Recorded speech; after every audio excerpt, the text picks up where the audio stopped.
Secretário-Geral da ONU, Antônio Guterres, chefes de Estado, de governo e de delegação, senhoras e senhores, apresento aos senhores um novo Brasil que ressurge depois de estar à beira do socialismo. Um Brasil que está sendo reconstruído a partir dos anseios e dos ideais de seu povo.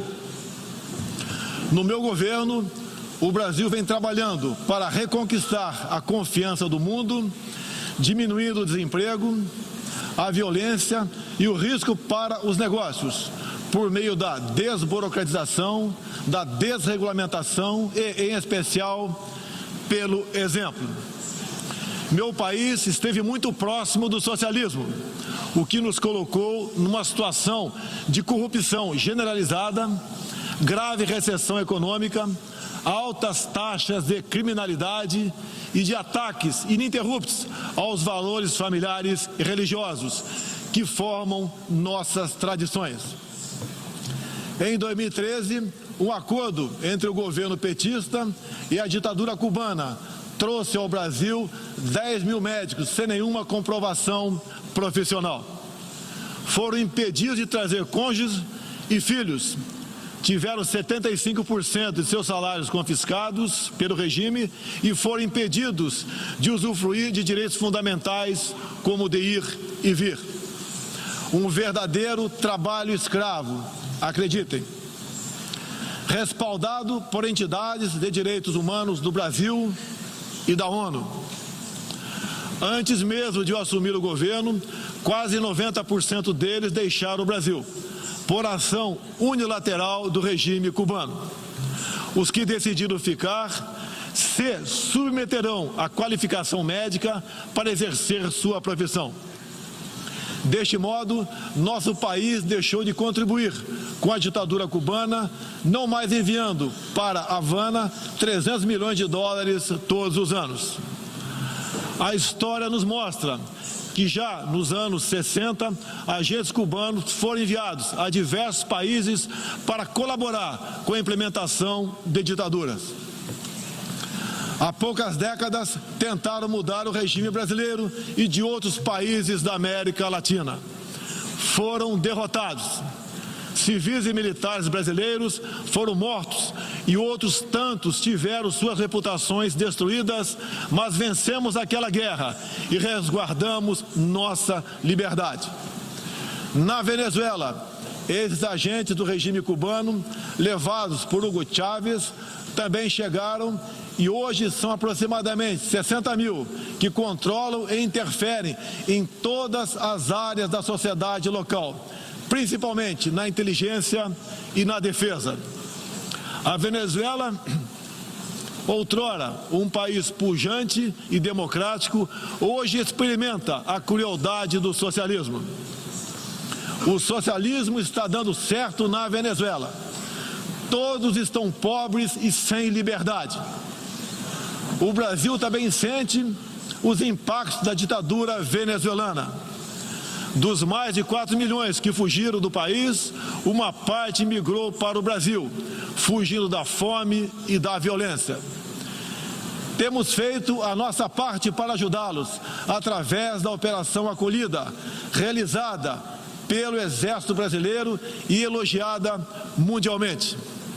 Trabalhamos com outros países, entre eles os Estados Unidos, para que a democracia seja restabelecida na Venezuela, mas também nos empenhamos duramente para que outros países da América do Sul não experimentem esse nefasto regime.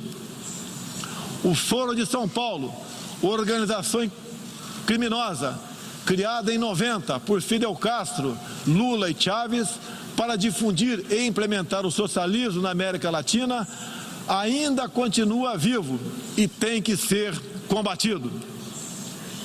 Senhoras e senhores, em busca de prosperidade, estamos adotando políticas que nos aproximem de países outros que se desenvolveram e consolidaram suas democracias. Não pode haver liberdade política sem que haja também liberdade econômica. E vice-versa. O livre mercado, as concessões e as privatizações já se fazem presentes hoje no Brasil. A economia está reagindo ao romper vícios e amarras de quase 2 décadas de irresponsabilidade fiscal, aparelhamento do Estado e corrupção generalizada. A abertura, a gestão competente e os ganhos de produtividade são objetivos imediatos do nosso governo. Estamos abrindo a economia e nos integrando às cadeias globais de valor. Em apenas 8 meses, concluímos os 2 maiores acordos comerciais da história do país, aqueles firmados entre o Mercosul e a União Europeia, e entre o Mercosul e a Área Europeia de Livre Comércio, o EFTA. Pretendemos seguir adiante com vários outros acordos nos próximos meses. Estamos prontos também para iniciar nosso processo de adesão à Organização para a Cooperação de Desenvolvimento Econômico, OCDE. Já estamos adiantados, adotando as práticas mundiais mais elevadas em todos os terrenos, desde a regulação financeira até a proteção ambiental. Senhorita Isani Calapalo, indígena aqui presente do Brasil, agora vamos falar de Amazônia.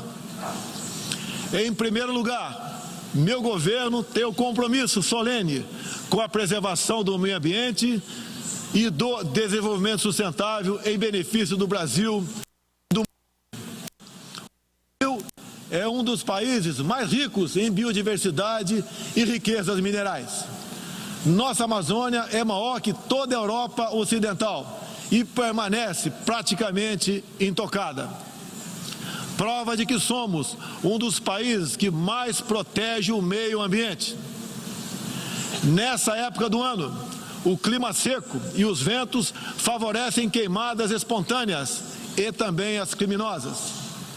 Vale ressaltar que existem queimadas praticadas por índios e populações locais, como parte de sua respectiva cultura e forma de sobrevivência. Problemas qualquer país os tem.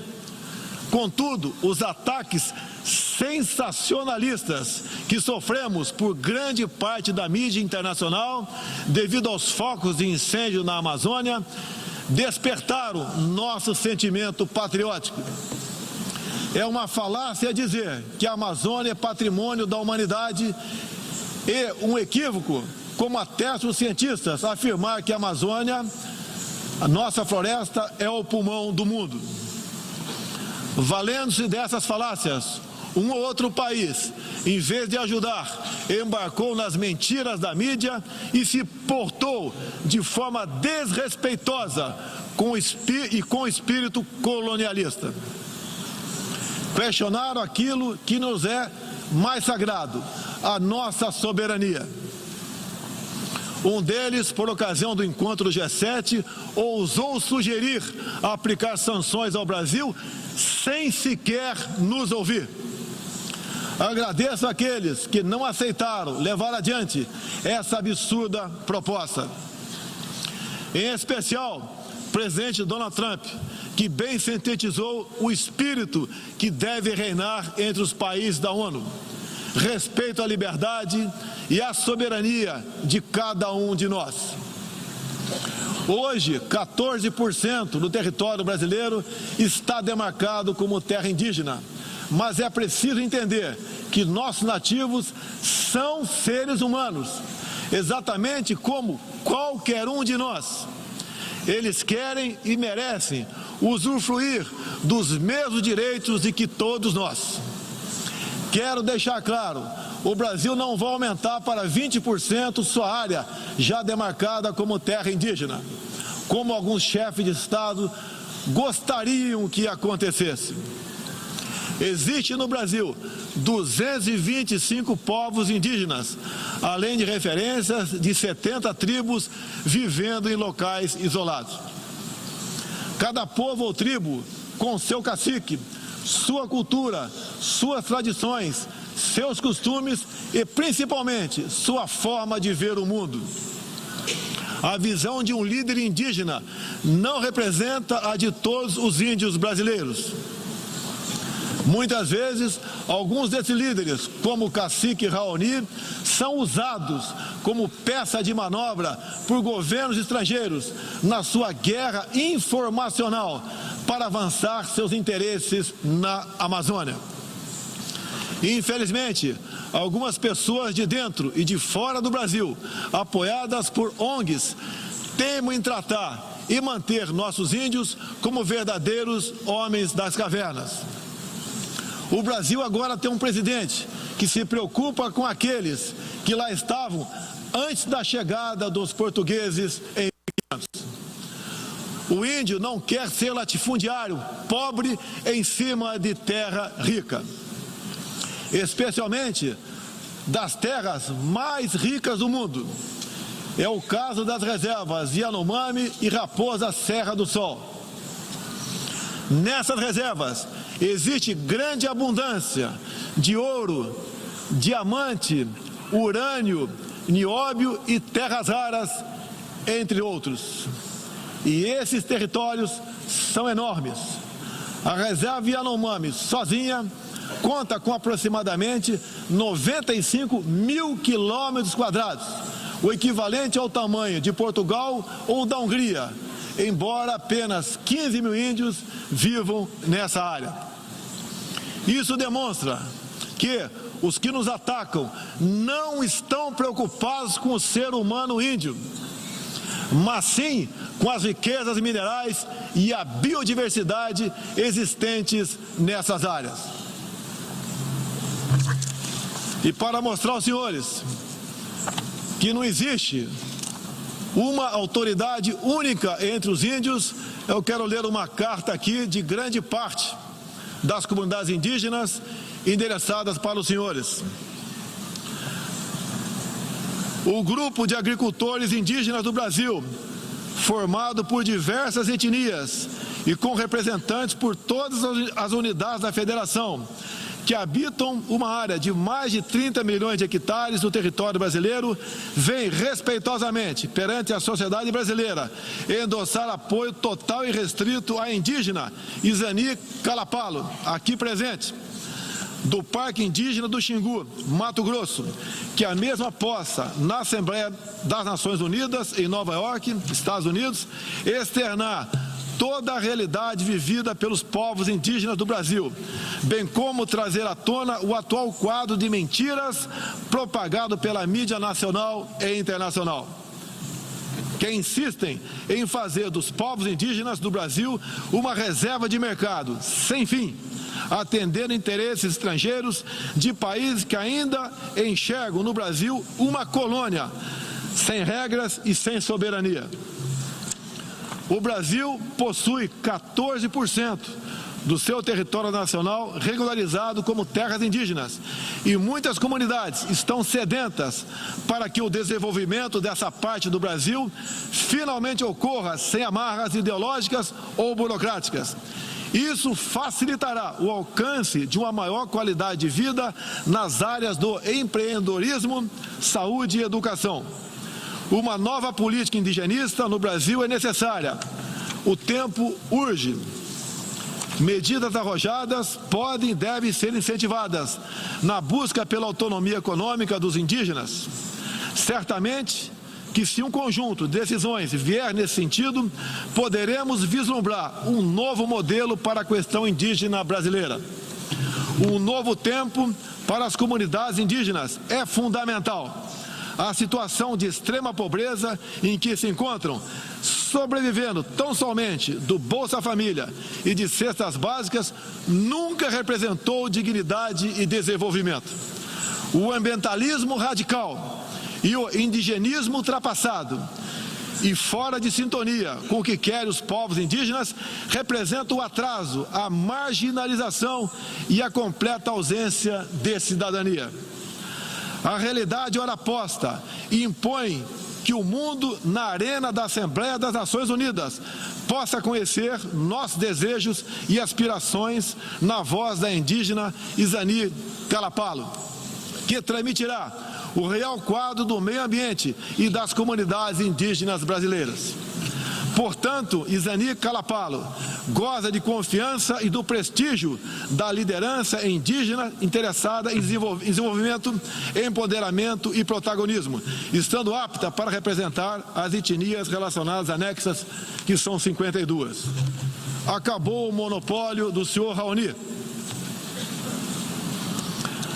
A Organização das Nações Unidas teve papel fundamental na superação do colonialismo e não pode aceitar que essa mentalidade regresse a estas salas e corredores sob qualquer pretexto.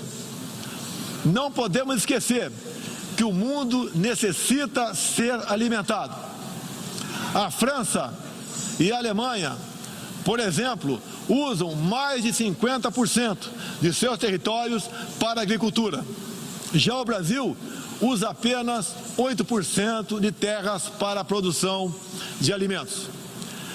61% do nosso território é preservado. Nossa política é de tolerância zero para com a criminalidade, aí incluídos os crimes ambientais.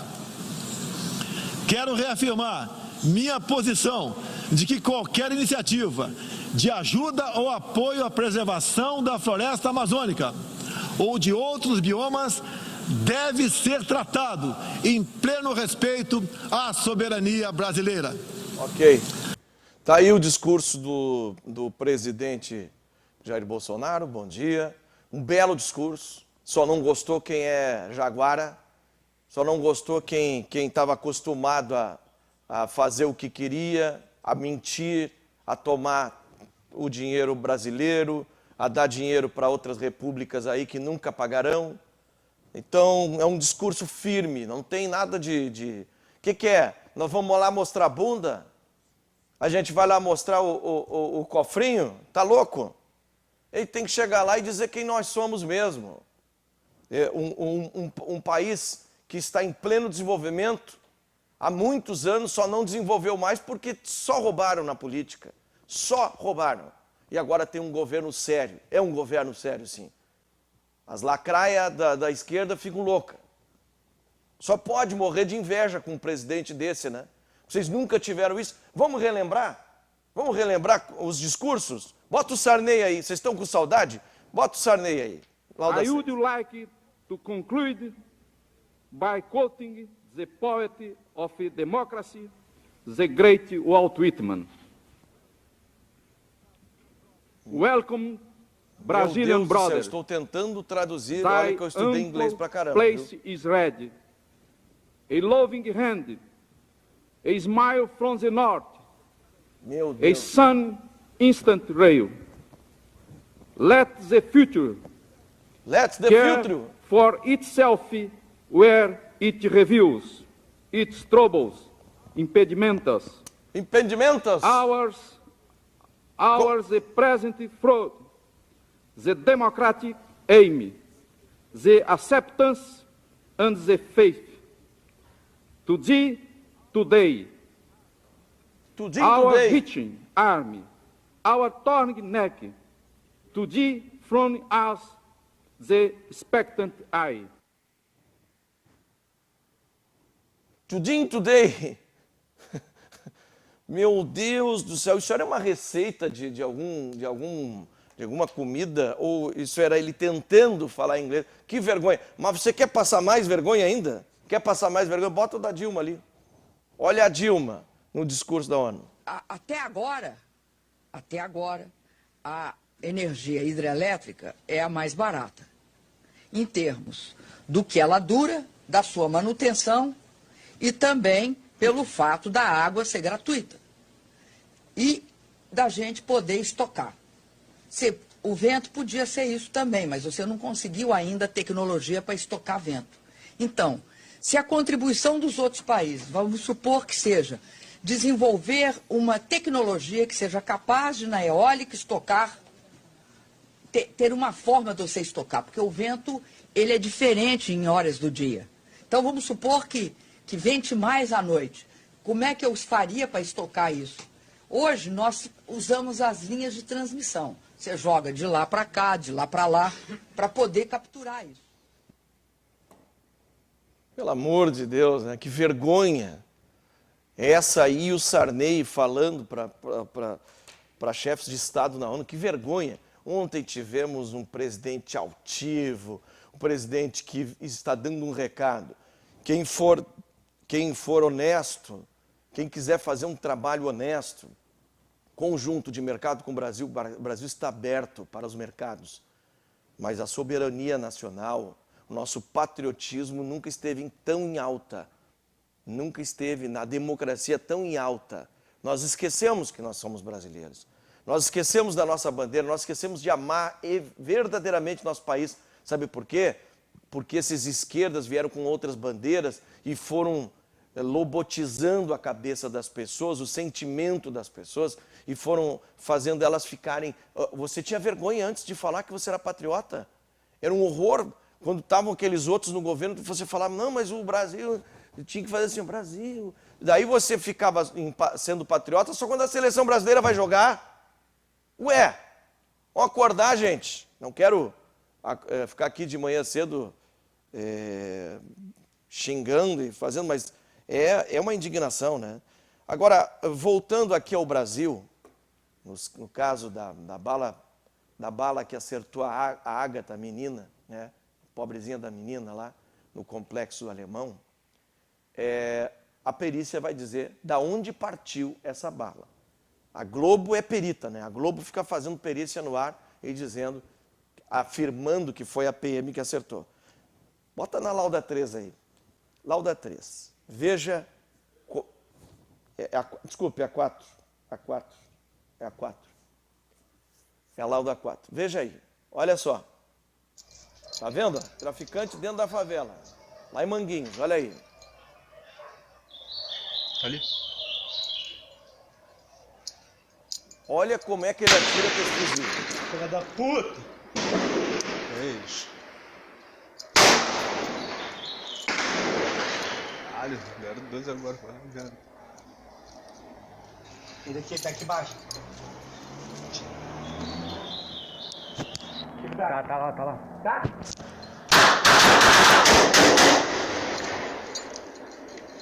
Tá de ré ele? Tá, não, tá virado pra lá, tá virado pra lá. Dá pra nós pegar. Vamos, tá indo embora devagarzinho. Tá indo embora devagarzinho. Dá pra entrar até a coxa? Dá logo, papo.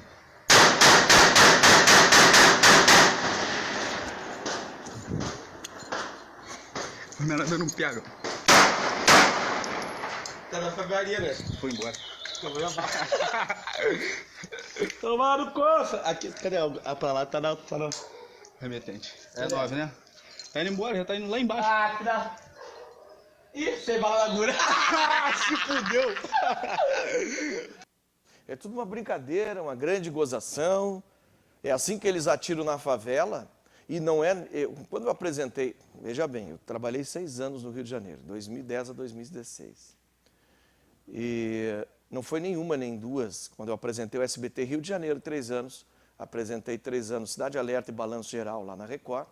Não foi nenhuma nem duas que acusavam a PM, quando morria um inocente dentro da favela, depois ia ver, não tinha partido o tiro da PM. Como também já aconteceu erros da PM. Né? Mas por quê? Quando morre alguém assim, você que mora na favela, não vai dizer, foi o traficante que você no outro dia está morto. E os traficantes mandam você falar lá que foi, ó, vai lá e fala que é a PM. Vai lá e faz protesto também. Faz protesto que aí agita bastante e segura, né? E a boca fica forte. É assim que é. Dirceu Vargas, um abração, meu querido. Fábio Barbosa, seja bem-vindo. André Luiz, manda um alô para Negueba, Deco, Careca, Dioguinho, Júnior e Mamão. Ana Lopes da Silva também está ligada. O meu primo Everson Dúlios, o Dudu também está ligado. Júlio Schneider, lá da Argentina, ligadaço também. Obrigado, Júlio. Yuri Lira, bom dia, Forcolém. Nesse momento há um confronto. Tiros na Rocinha. Olha só, sempre, né? Sempre tem. Está sempre acontecendo alguma coisa. Agora, veja o que diz na Lauda 2 o vice-presidente Mourão a respeito dessa morte da Ágata lá. Mas o caso da Ágata, cara, vamos olhar o seguinte, né? Infelizmente, as narcoquadrilhas que operam no Brasil, elas viraram uma guerrilha. Se você comparar com a Colômbia, é a mesma coisa que Farc, a ELN, eu não vou citar o nome das nossas narcoquadrilhas para não dar cartaz para esse povo, mas vocês sabem quem são. Elas estão estruturadas igual a guerrilha, ela tem a força de guerrilha, que é aquela bandidagem que anda de fuzil e pistola que as grandes redes de televisão aí filmam quase diariamente andando no Rio de Janeiro. Não é? Tem força de apoio. O que é a força de apoio? É aquela que varre a rua depois do confronto, é aquela que diz que quem atirou foi a polícia, não é? Independente da investigação que tenha sido feita, é aquela que dá a sustentação logística, é o fogueteiro que avisa que a polícia chegou. E tem a força de sustentação, são médicos, advogados, os caras que lavam dinheiro, então estão estruturados dessa forma. Então, infelizmente, a gente tem que reconhecer que em determinados lugares do Brasil se vive uma guerra. E aí acontecem tragédias dessa natureza. Tem algum reparo à atuação da polícia, porque os familiares estão dizendo que não houve confronto, e a polícia militar disse que É aquela história, é a palavra de um contra o outro. E você sabe muito bem que nessas regiões aí de favela, se o cara disser que foi o traficante que atirou, no dia seguinte ele está morto. Vamos lembrar de um colega de vocês, Tim Lopes, que morreu fazendo uma investigação. Né? Então é difícil isso aí. Então, o Estado é que tem que ter o monopólio da violência, o Estado tem que fazer as suas operações e procurar de todas as formas possíveis a segurança da população. Agora, nós operamos, eu exatamente sou meu comando, eu tive a oportunidade de comandar a tropa que operou no Alemão e operou na Maré. Né? E o narcotráfico, ele coloca a população na rua e atira contra a tropa. Né? Então ele coloca em risco a sua própria, vamos dizer, a própria gente que habita aquela região.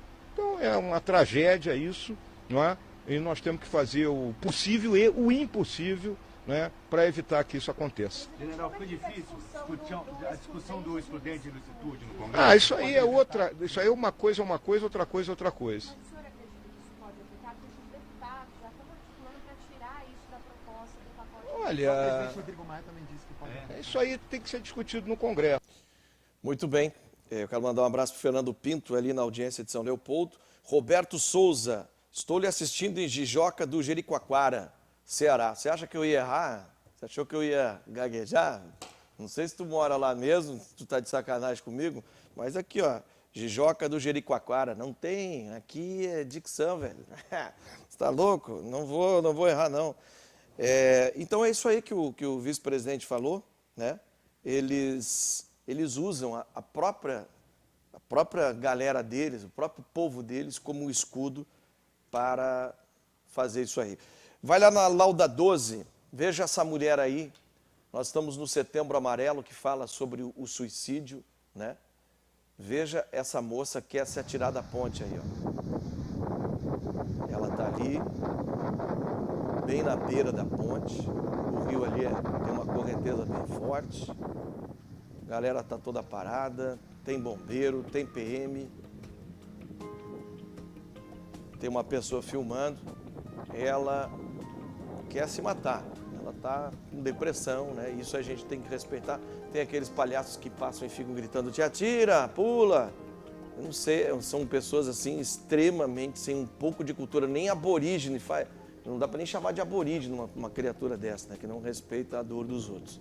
A gente não sabe por que ela foi parar ali, mas tem que fazer o máximo possível para salvar ela dela mesma, que ela não está bem. Então veja aí, tem um policial, olha o policial lá, ó. O policial pegou e agarrou ela e puxou. Enquanto que um tirou, distraiu ela na atenção. Vamos ver de novo, Gabriel? Olha lá, veja aí. Tem um cara conversando com ela, vem um policial pela esquerda, correndo rapidamente, um policial forte também, né? Pode ser um cara fraquinho. O cara tá tirando a atenção dela no lado direito. Olha lá, como é que o policial age. E puxou. Vamos ver. Ela chora muito, grita ali.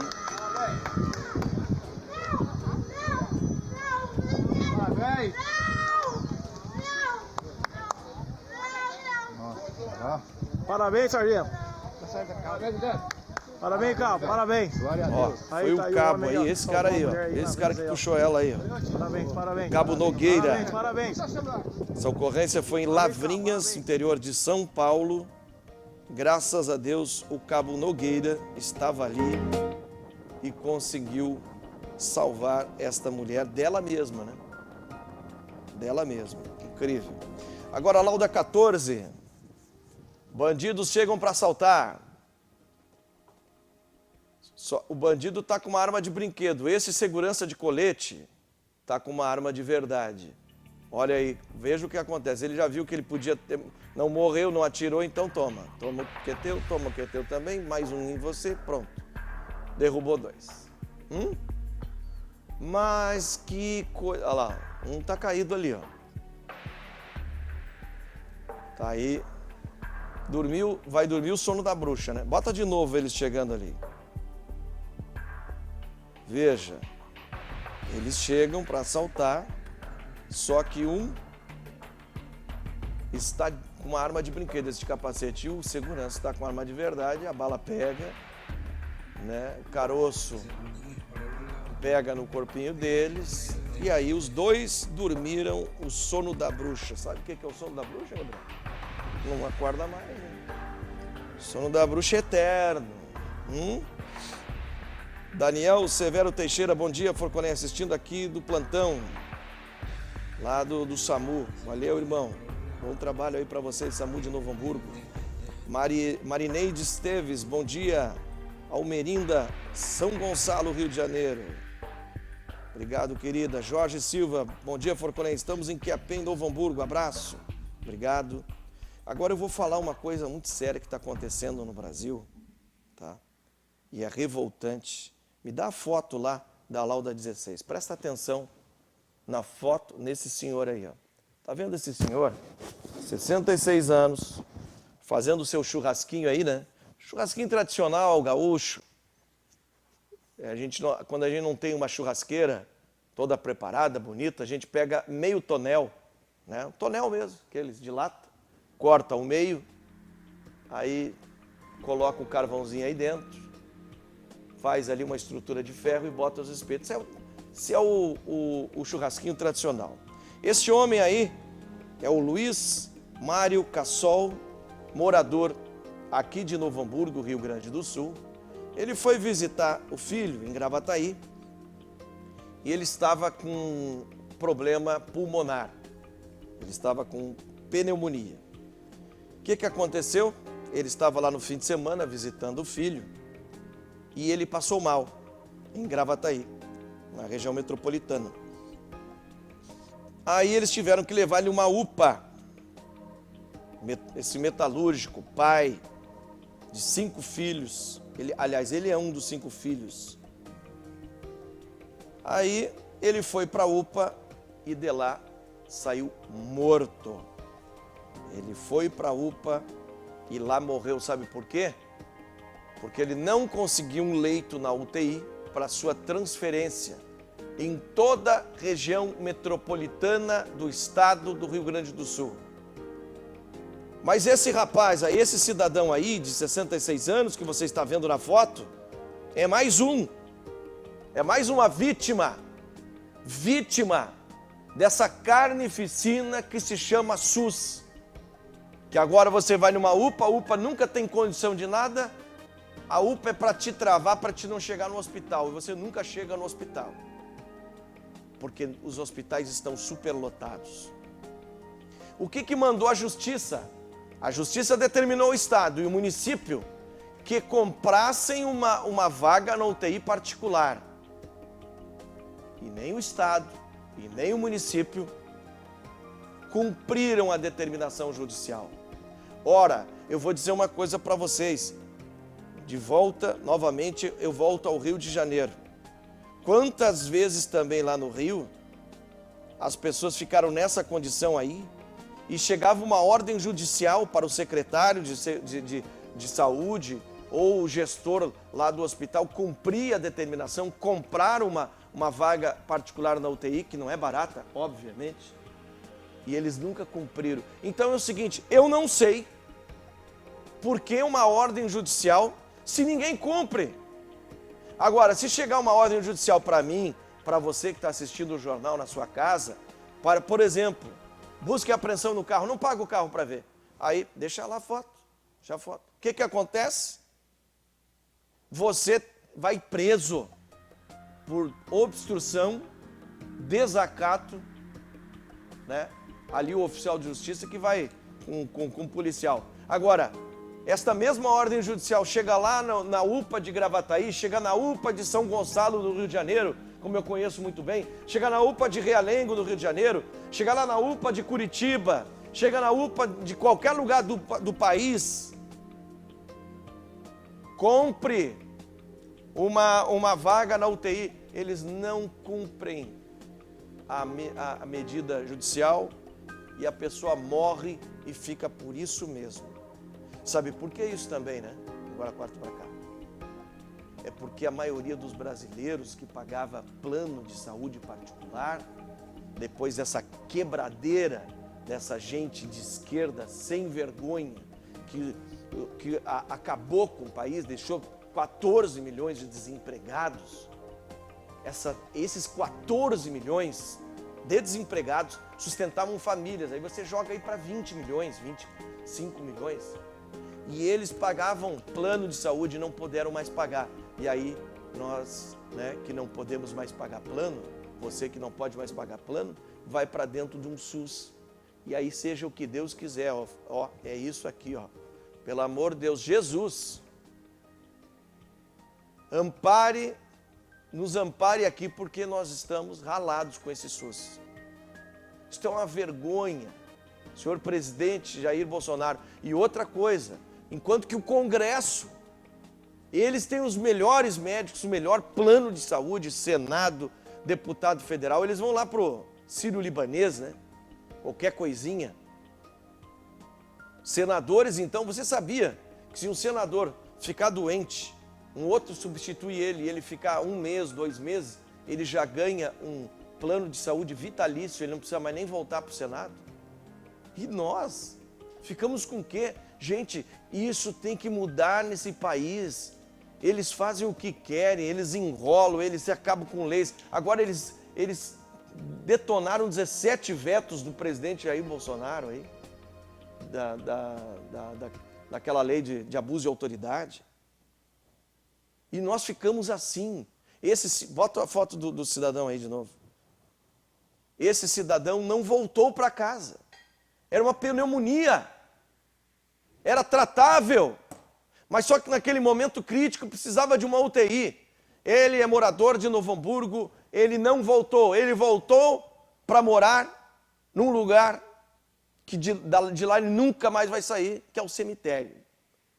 Por conta dessa irresponsabilidade, enquanto os seus deputados federais, agora para a eleição deles, vão ter bilhões, e nós não temos bilhões para a saúde.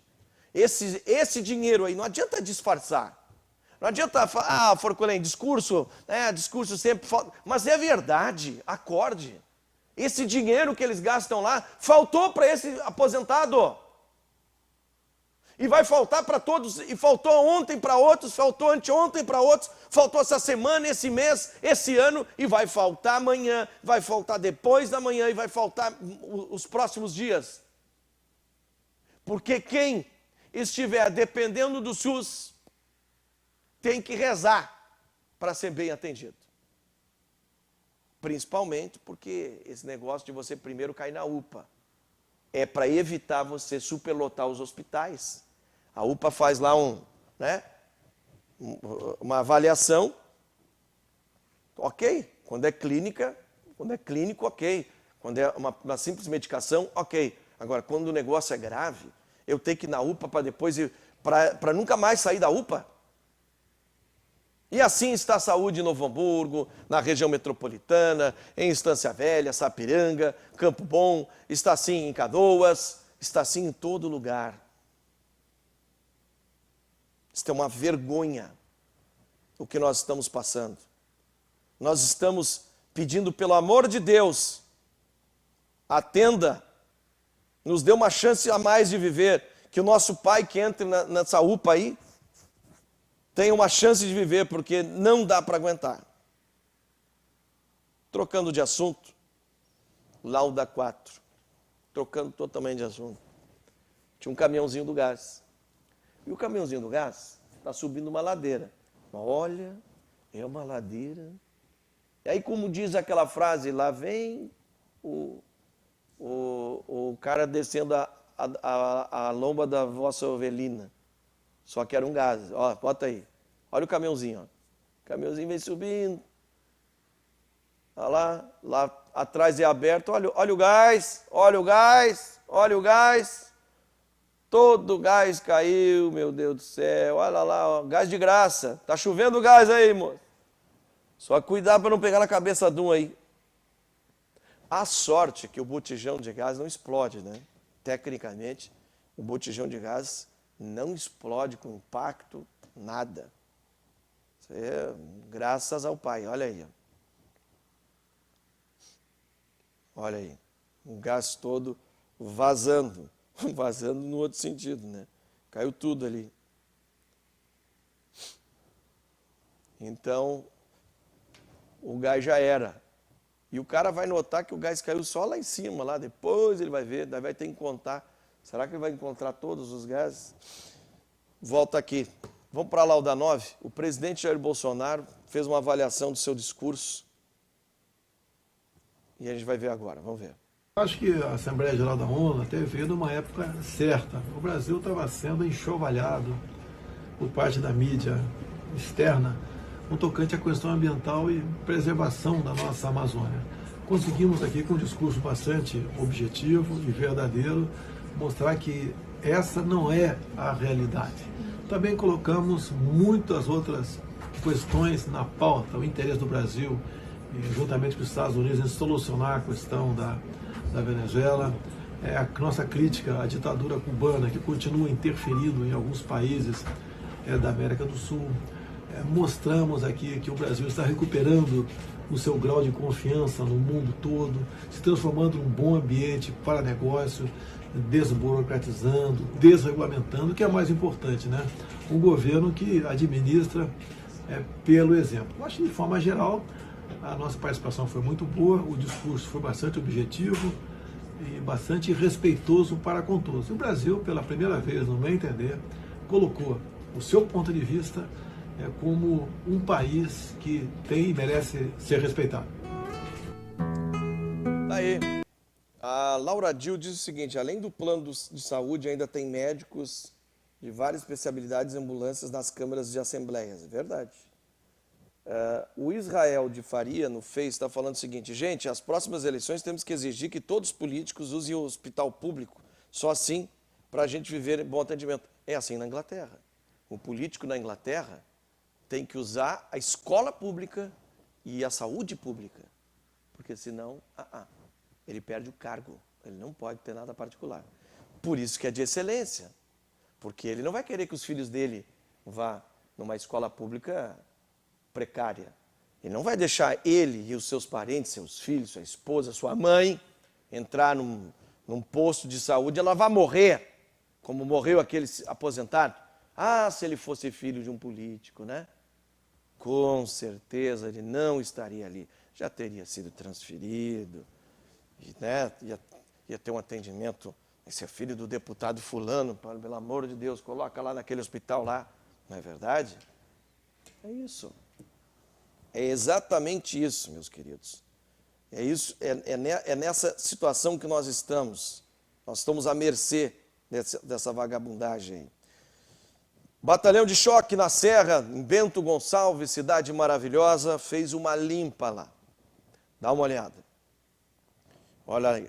As guarnições do 4º Batalhão de Choque em operação ao combate a homicídios na cidade de Bento, em virtude de um crime ocorrido na madrugada.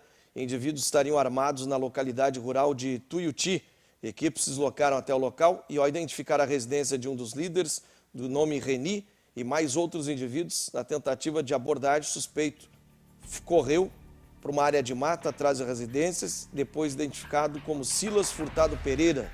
Com ele foi localizada uma pistola calibre 9mm, tentando se desfazer de mais uma espingarda calibre 12 e outra pistola 380 e um colete à prova de balas. Os demais, não tem mais imagem aí, ó, isso. Os demais abordados foram identificados nas buscas. No perímetro da residência foi encontrada uma calibre 12 semiautomática, um fuzil da marca Colt 556 com 2 carregadores municiados, um saco contendo 18 tabletes de maconha, pesando 12 quilos. Em virtude da localização do material, foi feito buscas na residência, onde foi encontrado dinheiro e cerca de 2 quilos de cocaína. Todos os abordados foram conduzidos à delegacia para a lavratura do flagrante. Bem feito. Os acusados são Reni Alves da Silva, Maicon de Vargas, Marciano Guanello, Isandra Gianello, Silas Furtado Pereira. Foram presos aí pelo batalhão de choque de Bento Gonçalves, Rio Grande do Sul, fazendo uma limpa aí nesses vagabundos sem vergonha. É isso aí mesmo, tem que pegar porque eles ali eram patrões de uma boca de tráfico e estavam bem preparados para matar rivais, né? E aí o batalhão de choque agiu rapidamente antes que eles pudessem fazer esse tipo de coisa. Agora, vem cá, mudando de assunto. Falam do Bolsonaro que ele foi agressivo e tem um cara que a esquerda reverencia, que é o Che Guevara, né? O Che Guevara, né? Tá aqui sabe onde é que está o discurso do Che Guevara aí? Tá, segura. O Che Guevara também já discursou na ONU, sabia disso?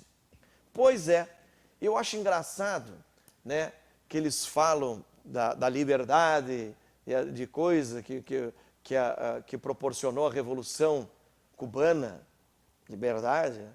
Liberdade para quem baixava a cabeça. Para homossexuais e para quem era contra, era fuzilamento. E ele vai na ONU e assume que, sim, eles matavam. E se precisar, vamos matar mais. Esse é o ídolo da esquerda. Coloca aí. Tras apenas 4 años de haber llegado al poder, Ernesto Guevara se convierte en una de las principales banderas propagandísticas de la Revolución Cubana. Durante su intervención ante la Asamblea General de las Naciones Unidas, el 11 de diciembre de 1964, Guevara, haciendo uso de su derecho a réplica y debido a las constantes interrogantes de los delegados presentes, reconoce la realización de ejecuciones en la isla. Fusilamientos, sí, hemos fusilado, fusilamos y seguiremos fusilando mientras sea necesario. Nuestra lucha es una lucha a muerte.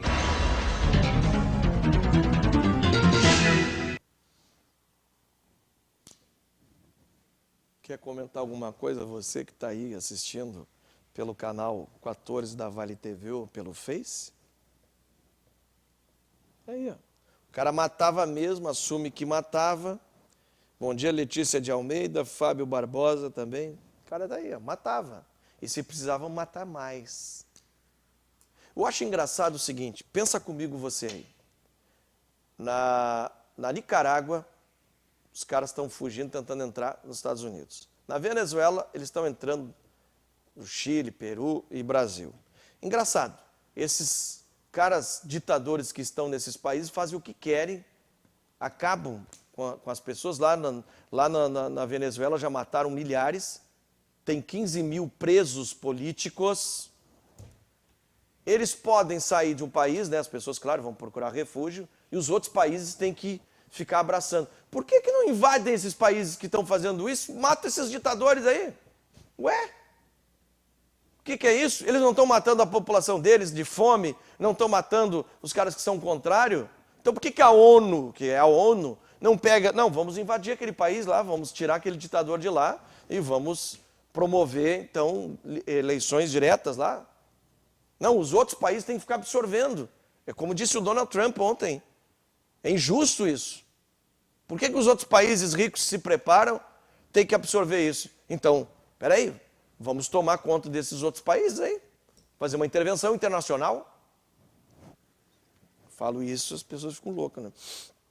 O Alexandre Garcia está pronto? Vamos ouvir o que tem a dizer hoje o Alexandre Garcia de Brasília. Bom, em primeiro lugar, estava marcada para hoje a votação em primeiro turno no Senado da proposta do projeto de emenda à Constituição, né, da reforma da Previdência.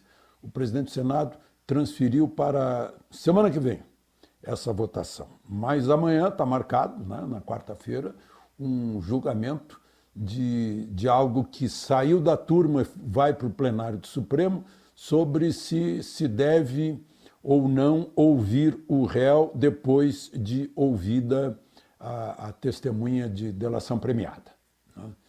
O réu é ouvido, ouve-se a delação premiada e depois se dá a sentença, mas isso não seria regular. Parece que está com a maioria de votos para considerar inválido o julgamento que não ouviu o réu de novo depois de registrar a delação premiada.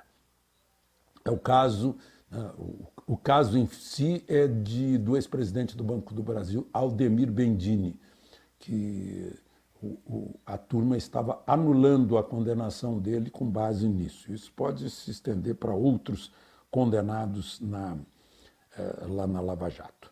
Bom, agosto deu a maior arrecadação desde 2014, a arrecadação federal. Isso significa também que a economia está se recuperando.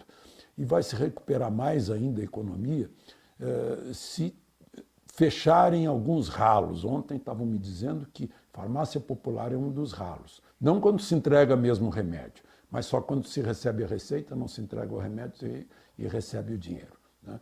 E que também, em muitos lugares desse país, aposentadorias, Bolsa Família, auxílio maternidade estão sendo dados sem que haja realmente tudo isso. É um sangramento do país provocado pelos próprios brasileiros, né? Uma sangria do país provocada pelos brasileiros.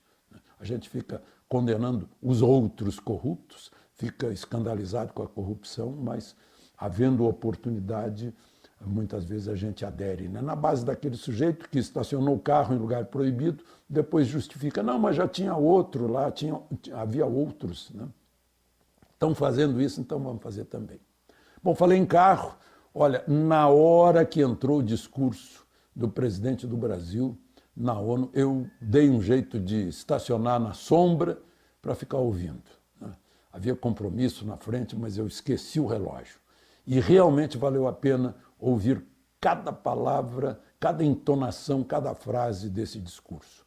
Foi um discurso de estadista, sem dúvida, né? Teve gente que criticou, dizendo que ele deveria ser mais enfático com a Amazônia, deveria mostrar que vai haver uma dissuasão militar de quem quiser meter a mão na Amazônia, mas aí é nacionalismo exagerado. Eu acho que foi discurso de estadista, num ponto além, pelo menos da minha expectativa. Foi muito acima da minha expectativa. Eu achei que foi, eu até anotei aqui os adjetivos, né? Ele foi altivo, foi direto, foi sincero, sem filigranas diplomáticas, sem punhos de renda, né? O discurso é mais ou menos a apresentação do novo Brasil, para que o mundo conheça um novo Brasil que está em transformação, um Brasil que está em reforma, né? Depois do caos em que nos meteram, caos moral, econômico, né? De todo jeito. Apresentou esse Brasil para o mundo, com uma altivez soberana, sem se curvar nenhuma vez para nenhuma potência do mundo. Quer dizer, mostrou que a gente faz parte desse mundo como ator, né, ou autor, e não como coadjuvante, nem como coautor, né. Ele foi muito abrangente, ele foi desde a política externa macro até a família, até os problemas que a família está sentindo aqui. Falou das falsidades que você conhece, eu conheço também, da mentira, né, das falácias que estão por aí, né, que pegam os ingênuos, né, não pegam quem já tem alguma vivência e cabelo branco, né, aí a gente não cai mais nessa. Ele mostrou que foi incisivo, enfim, né, ele representou a vontade nacional, né? A aspiração nacional, né? Todos nós queremos nos livrar da corrupção, nos livrar do crime, nos livrar de pressões estrangeiras com olho nas nossas riquezas, né? De parar com essa ideologia que impõe, pela sua natureza totalitária, ideias que a gente teria que ter, né? No politicamente correto. Você tem que pensar como eu, né? Ele, enfim, surpreendeu, né? Vejam só, talvez você não tenha ouvido o discurso, eu fiz assim uma ordem dos assuntos só para a gente pensar de novo nesse discurso tão importante, né? Eu chamaria o discurso de a apresentação de um novo Brasil. Durou aí quase 30 minutos, né? Primeiro, falou que conseguimos nos afastar do socialismo, né, sob influência cubana, né? Lembrou que nós derrotamos aqueles que aqui queriam implantar um regime igualzinho ao de Cuba, né? Há montes de testemunhas disso, inclusive a minha, que eu vivi essa época, né? Falou também da Venezuela, mostrou como estamos acolhendo os refugiados da Venezuela, né? Falou daqueles escravos médicos cubanos que vieram para cá e tinham que deixar 75% do salário, né? Depois falou da liberdade econômica, que não pode haver liberdade política sem liberdade econômica, essa ampliação da economia para deixar as pessoas livres para crescerem, ganharem. Apresentou, na hora que foi falar a Amazônia, a moça Calapalo, que lá estava com ele, falou sobre a seca. As pessoas falam de Amazônia sem conhecer, né? Falou sobre a seca, os ventos, né? Mostrou que 14% da terra indígena é reserva indígena e que não há reserva pequena, né? Tem a reserva, por exemplo, Raposa Serra do Sol, Yanomami, é do tamanho de Portugal, né? E lá tem ouro, tem diamante, tem urânio, tem nióbio, né? E 15 mil pessoas dentro de uma reserva desse tamanhão, né? Falou também que a França, a Alemanha, né, usam metade do seu território para a agricultura e nós usamos 8% e preservamos 61%, né, com todas as reservas juntas. Mostrou que a gente não tolera crimes ambientais e que tampouco tolera terrorista vindo para cá com aval de governo, né, como se fosse refugiado político. Falou sobre os terroristas que nós devolvemos para a Itália, para o Chile, né? Falou de presidentes socialistas que por aqui passaram e que desviaram centenas de bilhões de dólares, elogiou o combate à corrupção feito pela Lava Jato, na pessoa do juiz Sérgio Moro, né? Falou dos homicídios que temos no Brasil, 70 mil, quase 70 mil, inclusive 400 mil policiais mortos em 2017 e que isso já caiu 20%. Convidou os estrangeiros a conhecerem a Amazônia para saberem o que é. Não dá para passar num voo assim, não. Tem que conhecer realmente, né? Lamentou a perseguição religiosa no mundo todo. Falou da devoção à paz do Brasil e disse à ONU que estamos prontos para novas missões de paz, como aquela do Haiti, do Congo, lá da Ásia, né, onde já estivemos. Estamos com um navio lá ao largo do Líbano, por exemplo. Falou das visitas ao exterior, de países que são nossos parceiros. Mencionou a ideologia da desagregação da cultura, da escola, dos meios de informação, da família, né? Ele próprio mencionou que foi vítima da ideologia, né, de um radical que enfiou uma faca na barriga dele, que até agora está tendo consequências, e terminou com a verdade vos libertará, né? A frase em latim é veritas liberabit vos. Eu gosto muito dessa frase. A gente se sente livre com a verdade. Então, eu nunca vi alguém tão incisivo, simples, direto, né, e que surpreendeu. Verdade. Desagradou, claro, os eleitores de Haddad, né, sem dúvida. Mas mostrou que tem gente em casa, né? Como diz um amigo meu, o Fábio William, mostrou que tem café no bule, né? Como gaúcho, eu diria, mostrou que tem erva boa na cuia, esperando um bom chimarrão. De Brasília, Alexandre Garcia. Muito bem, e com isso nós vamos ficando por aqui. Obrigado pela sua audiência aí no Facebook. Obrigado por você estar conosco na Vale TV, canal 14, no Vale dos Sinos. Voltamos amanhã às 8h30. Hoje à noite, hoje à tarde, às 6 da tarde, não perca também pelo Face Virtudes em Ação, que é apresentado pela Tatiane Rotti, Hoje vamos falar sobre o PROERD, Programa contra as Drogas e Violência da Brigada Militar. Não perca. Um grande abraço para você, fique com Deus, que Deus abençoe o seu dia, esta quarta-feira seja de vitória e de saúde, em nome do nosso Senhor Jesus. Amém. Tchau.